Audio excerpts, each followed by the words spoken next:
ربي سبحانك ربي ربي سبحانك ربي ربي سبحانك سبحانك سبحانك ربي ربي سبحانك سبحانك سبحانك ربي ربي سبحانك ربي ربي سبحانك ربي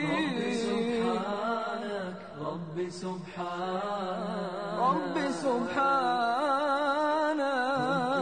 faire les ablutions comme je viens de les faire.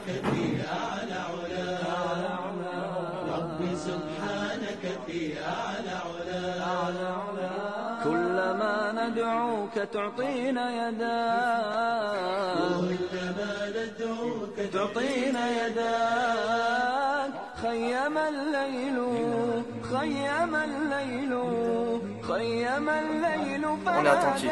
Un jour, il ordonne qu'on lui ramène de l'eau. Après, il y a le visage, on doit faire tout le visage. On ne doit pas oublier le nez. On dit Bismillah. Mais Bismillah, c'est pas une obligation, ni une condition. On passe pas le petit doigt entre chaque orteil. Et quand on dit visage, le visage, c'est pas de là jusque-là. Ni de là jusque-là. Non. Le visage, il commence de là. Et même de chat. De là où les cheveux commencent. D'accord. Jusque-là. Il a asfal de dab. Commence la bien, pour pas oublier des coins, tout ça. Déjà aussi, c'est bien de faire un rappel juste après le jeu, avant le petit-déj. On se réveiller, on se reposer, Puis, quand il a fini, Uthman radiyallahu anhu, il a dit, j'ai vu le prophète sallallahu alayhi wa sallam faire les ablutions comme je viens de les faire. Et maintenant, quand je vais faire le vin, Inch'Allah, je vais mieux la faire. Alhamdulillah, salatu wassalam ala rasulillah wa ala alihi wa sahbihi wa man wala. Amma ba'd. On va commencer, on va dire une série de cours qui vont se dérouler, Inch'Allah, juste après la prière de Subh, qui ne vont pas durer longtemps, c'est-à-dire à peu près un quart d'heure, et qui seront souvent des explications du hadith du prophète sallallahu alayhi wa sallam. Comme vous le savez, Allah Azza wa Jal, quand il a révélé son Coran, quand il a envoyé son messager, c'était pour que les gens puissent l'adorer à la meilleure façon. Et cette façon, personne ne peut l'inventer, ou personne ne peut la créer. C'est Allah Azza wa Jal qui l'a bien défini, soit dans son livre, le Coran, soit à travers son messager, c'est-à-dire dans la sunna du prophète sallallahu alayhi wa sallam. Et comme vous savez, parmi les choses qui sont très très importantes dans la religion, c'est la prière, la salat. L'imam Bukhari Muslim rapporte selon Abi Hurayra radiyallahu anhu que le prophète sallallahu alayhi wa sallam a dit أول ما يحاسب عليه العبد يوم القيامة الصلاة. La première des choses dans l'être humain sera jugé le jour de jugement, c'est la salat. J'ai dit ce hadith est rapporté par non, et cette version non, elle n'est pas rapportée par Bukhari Muslim, elle est rapportée par At-Tirmidhi et At-Tirmidhi et Ba'd Ahl al-Sunan. Le prophète sallallahu alayhi wa sallam dit quiconque il dit la première chose dont le serviteur va être jugé le jour du jugement, c'est la prière. S'il a bien accompli sa prière, il a gagné et il a réussi. Et sinon, il a perdu. Et ce hadith nous prouve que la prière est une chose très très importante. Après, avant de commencer à parler de la prière ou de certains hadiths qui parlent de la prière, il faut qu'on parle d'une chose qui rend la prière valide. C'est-à-dire si elle est présente, la prière est valide, et si elle est absente, la prière est invalide. Est-ce que quelqu'un peut me dire c'est quoi cette chose? Les ablutions. C'est les ablutions. Voilà, Al-Wudu, les ablutions. L'imam Bukhari Muslim rapporte selon Humran, Mawla Uthman, radiyallahu anhu, que le prophète, qu'un jour il a dit il a ordonné qu'on lui ramène de l'eau. Uthman, c'est qui Uthman? C'est le compagnon du prophète sallallahu alayhi wa sallam. Et le deuxième calife, il a dit. Quatrième. Non, c'est le troisième. Voilà, c'est le troisième. Très bien. Très bien. C'est le troisième calife. Le premier, c'est Abu Bakr. Après, Omar, Uthman et Ali. Uthman, c'est le troisième calife. Et il était le mari de deux filles du prophète sallallahu alayhi wa sallam. Une qui est avec la première, elle est morte. Après, il s'est remarié avec une deuxième fille du prophète sallallahu alayhi wa sallam. Uthman, c'était un compagnon très proche du prophète sallallahu alayhi wa sallam. Il était souvent avec lui. Il voyait comment le prophète sallallahu alayhi wa sallam faisait sa prière. Il voyait comment le prophète sallallahu alayhi wa sallam faisait ses ablutions. Un jour, il ordonne qu'on lui ramène de l'eau. Puis, il a mis sa main dans l'eau, il a pris de l'eau, et il a lavé sa main 3 fois. Donc ça, c'est la première des choses. C'est le fait de laver la main 3 fois. Lui, il a mis la main dans le récipient, là où il avait l'eau. D'accord? Mais sachez que ceci, on peut le faire, sauf si on vient de se réveiller d'un sommeil de nuit. Si on vient de se réveiller d'un sommeil de nuit, on ne peut pas mettre la main dans un récipient tant qu'on ne s'est pas lavé les mains 3 fois à part. Car le prophète sallallahu alayhi wa sallam nous dit quiconque se lève d'un sommeil de nuit, il ne doit pas mettre la main dans un récipient avant de les laver 3 fois. Donc Uthman, qu'est-ce qu'il a fait? Il a mis la main dans le récipient et il s'est lavé la main 3 fois. Puis il a pris de l'eau avec sa main droite, comme ça dans le hadith, avec sa main droite, et il a lavé sa bouche et son nez. Et le lavage de la bouche et du nez, c'est ce qu'on appelle al-madmada, ça veut dire le lavage de la bouche, et istinshaq ou istinthar, ça veut dire le lavage du nez en aspirant l'eau pour la faire entrer un petit peu dans le nez, puis en l'expirant pour la faire sortir. Ça s'appelle istinshaq ou istinthar. Cette façon, elle a été rapportée dans les hadiths. Ça veut dire ce lavage, il a été rapporté sous 2 façons. La façon la plus connue, même si elle n'est pas connue chez les gens, mais elle est connue dans la sunna du prophète sallallahu alayhi wa sallam, c'est qu'avec une seule fois, avec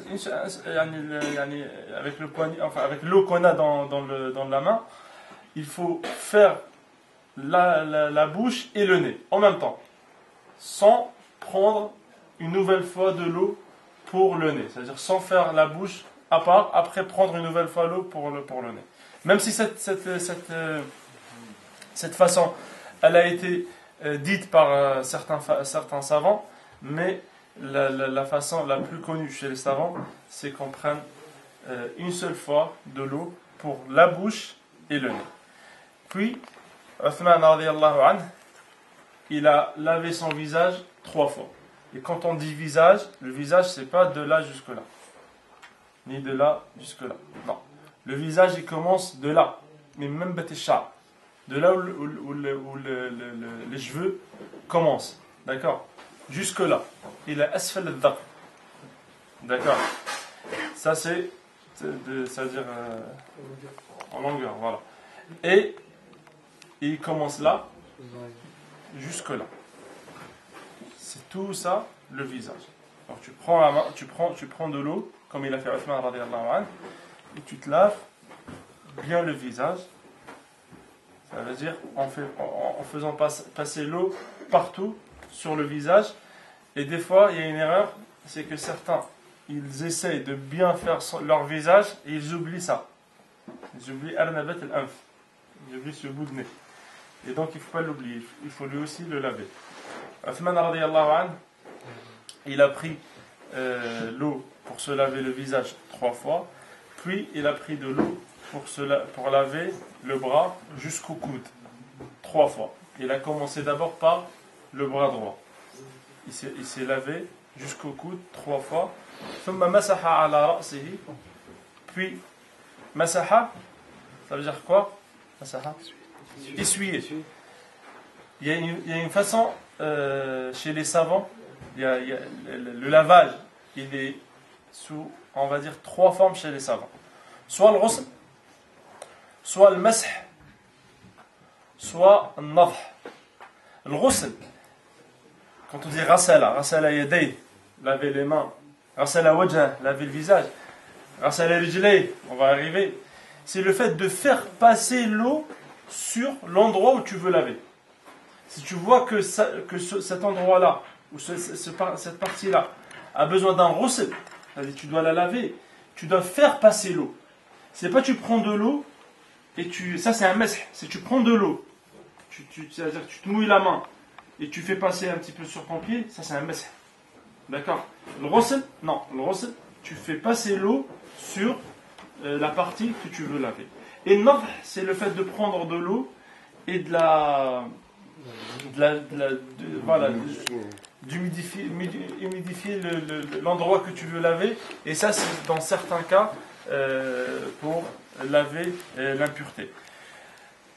Donc Uthman, quand il a lavé son bras droit et gauche jusqu'au coude, il a fait passer l'eau sur le bras tout en passant la main pour laver ce bras là, d'accord, comme ça. Et tu peux aussi laver tes doigts et entre tes doigts en même temps que quand tu te laves le coude, le bras jusqu'au coude. Donc voilà, et le bras on le lave jusqu'au coude, d'accord, jusqu'au coude, c'est-à-dire jusqu'ici. Après, si l'eau dépasse un petit peu, il n'y a pas de problème. Mais sinon, c'est jusqu'au coude. Et Allah Azza wa Jalla l'a cité même dans le Coran. Ya ayyuha alladhina amanu idha qumtum ila as-salati faghsilu wujuhakum wa aydiyakum ila al-marafiq.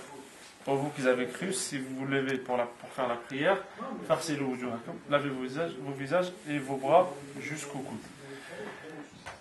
Puis Uthman, qu'est-ce qu'il a fait? On a dit, il a essuyé ses cheveux, c'est-à-dire sa tête. Quand on dit la tête, c'est ça. D'accord? Et comment essuyer la tête?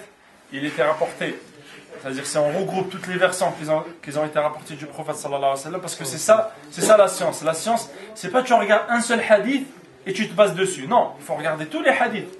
Parce que le messager d'Allah sallallahu alayhi wa sallam, il n'a pas dit un seul hadith. Ça se trouve, tu vas trouver un hadith dans l'authentique de Bukhari. Ce hadith est authentique, certes, mais il n'est pas complet. Il y a 2-3 versions qui vont le compléter, qui sont peut-être pas dans l'authentique de Bukhari ni Muslim, mais qui sont dans d'autres livres authentiques, mais pas plus authentiques, plus connus comme le Bukhari et Muslim. Donc il faut regarder dans tous les hadiths. Quand on regarde tous les hadiths, on voit bien que le prophète sallallahu alayhi wa sallam a essuyé sa tête de cette façon-là. Il a pris de l'eau. C'est un mesh, on a dit. Hein. C'est pas un rosé, c'est pas un lavage. On met pas de l'eau sur les cheveux. Non, on prend de l'eau et on fait ça. Ça c'est un passage jusqu'à la fin. À la nuque. Jusqu'à la nuque. Et revenir jusqu'au départ. Jusqu'au point de départ. C'est comme ça. Et on le fait combien? Une fois. C'est comme ça qu'il l'a fait. Et puis, s'il te reste de l'eau, si tes doigts sont toujours humides, tu passes directement à tes oreilles. Et tu laves tes oreilles. Tu n'as pas besoin de prendre une nouvelle fois de l'eau. D'accord? Sauf si tu n'as plus d'eau. Tes doigts sont sèches. À ce moment-là, tu prends de l'eau et tu fais rentrer l'index, sababa, tu la fais rentrer dans tes oreilles et avec le pouce, tu laves tes oreilles. De cette façon-là, sans trop exagérer, ni rien laver et rien essuyer. Voilà, c'est au juste milieu. Et après, Uthman radiyallahu anhu, il a pris de l'eau et il a lavé ses pieds. Il a pris de l'eau et il a lavé ses pieds. Le lavage des pieds se fait comment? Le pied qu'on doit laver pendant les ablutions, c'est tout ça jusqu'aux chevilles. D'accord? Tout ça jusqu'aux chevilles. Insister faire passer l'eau un peu partout. Parce que là, j'ai des chaussettes. Quand on a des chaussettes, on se contente de faire le masih, juste d'essuyer, et c'est comme ça. On met un peu d'eau dans la main, et on fait comme ça, pied droit, comme ça, pied gauche avec la main gauche, et c'est bon.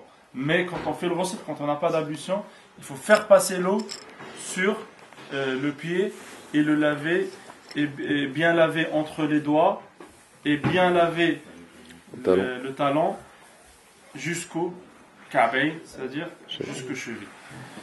Puis, quand il a fini, Uthman radiyallahu anhu, il a dit, j'ai vu le prophète sallallahu alayhi wa sallam faire les ablutions comme je viens de les faire.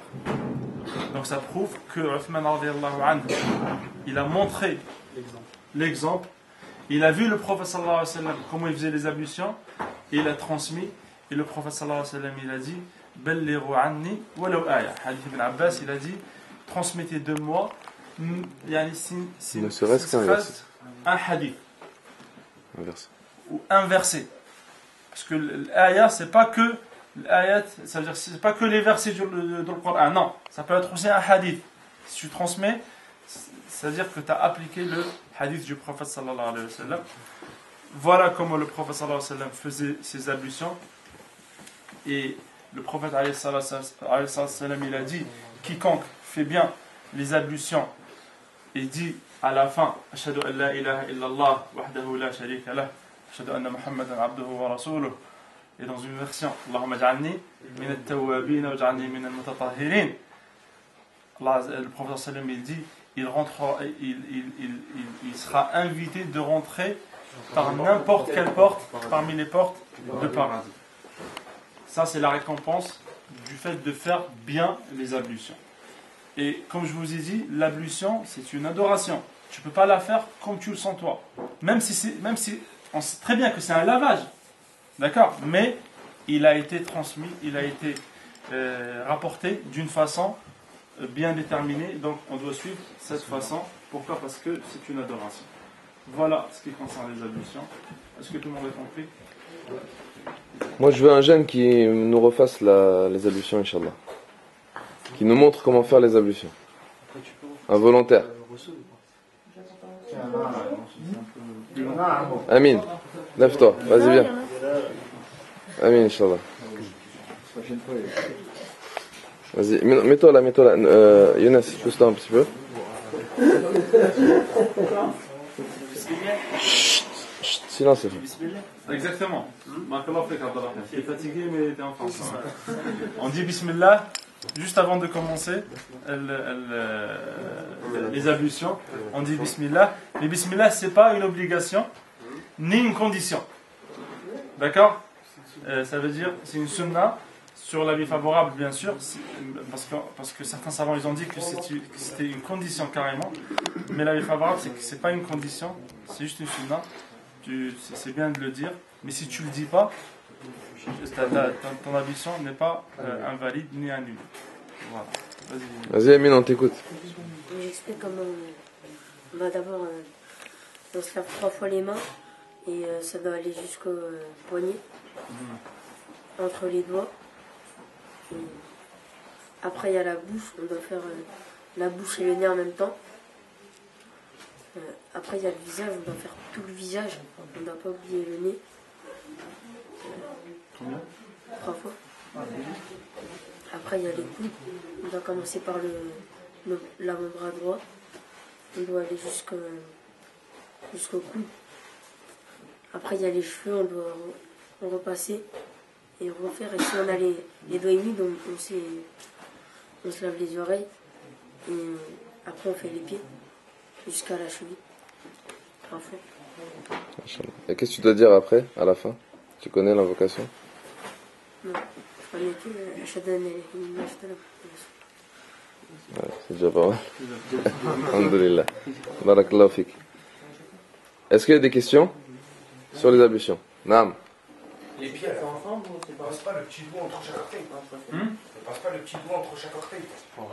On passe de l'eau et on lave entre chaque orteil, mais c'est pas obligé que ce soit le petit doigt. C'est une sunna, le petit doigt entre les orteils.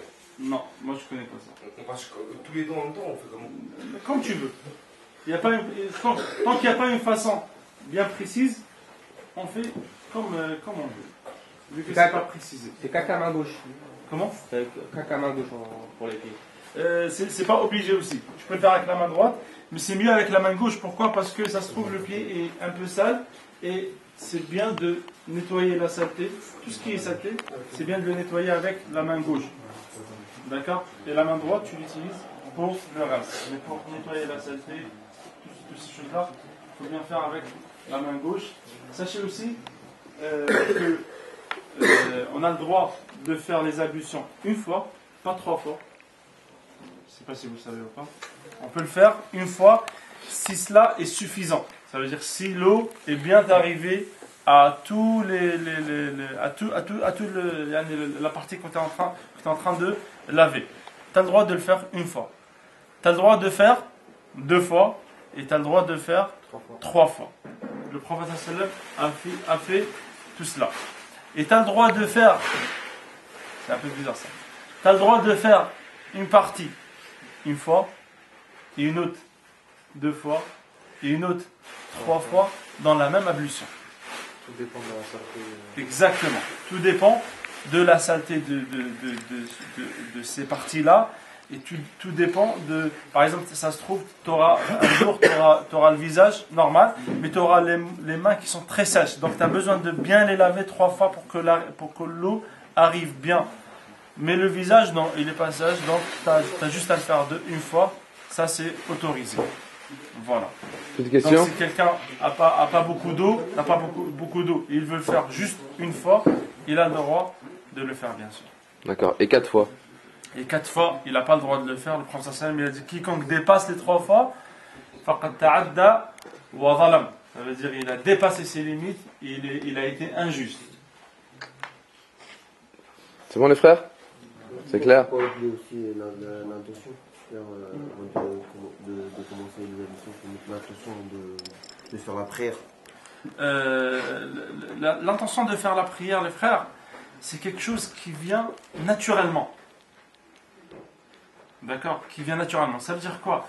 Ça veut dire que là, si tu vas y aller, si moi je me lève et je vais aux toilettes ou à la salle de bain pour faire mes ablutions, l'intention, elle est déjà là. J'ai pas besoin de m'arrêter une seconde et dire attends, là, je vais faire la prière. Non, tu vois ce que je veux dire?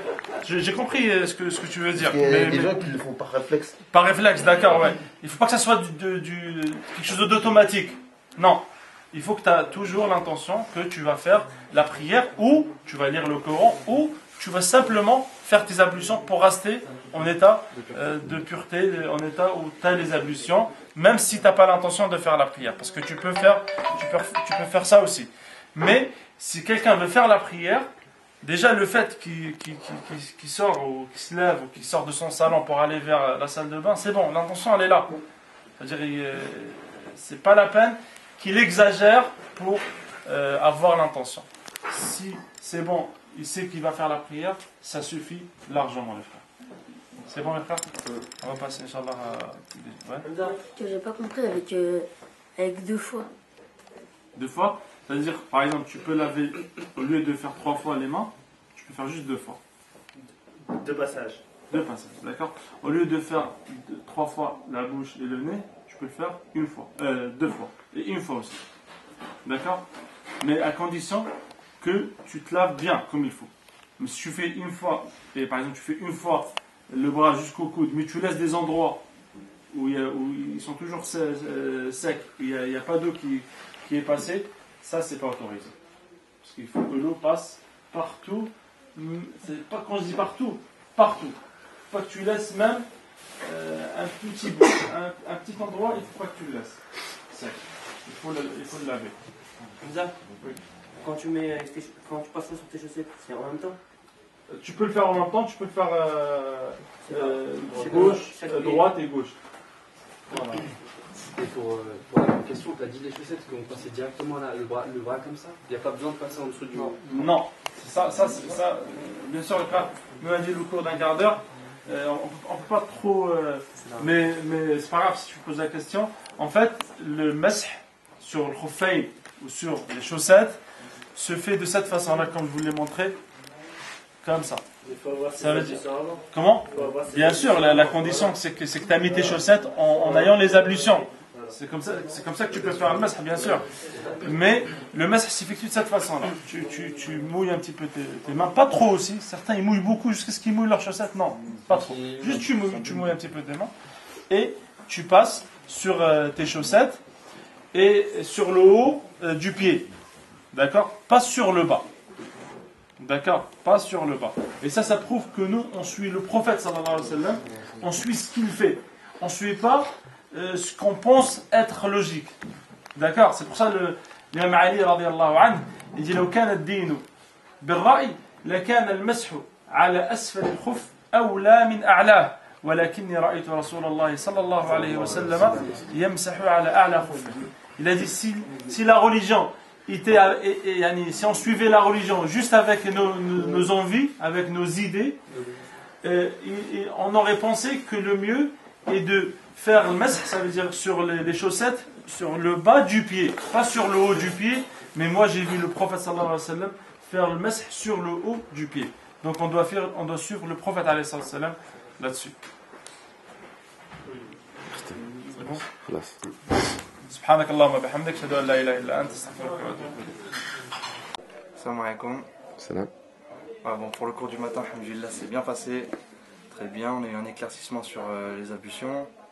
Donc on a appris, on va dire entre guillemets qu'on a appris des choses qu'on ne savait pas forcément ou qu'on se posait des questions par rapport au nombre de fois. C'est Sunna, c'est 3 fois, mais on n'est pas obligé de faire 3 fois pour chaque membre, entre guillemets. 1 fois, 2 fois, ça je ne savais pas. Il y a quoi d'autre que je savais pas.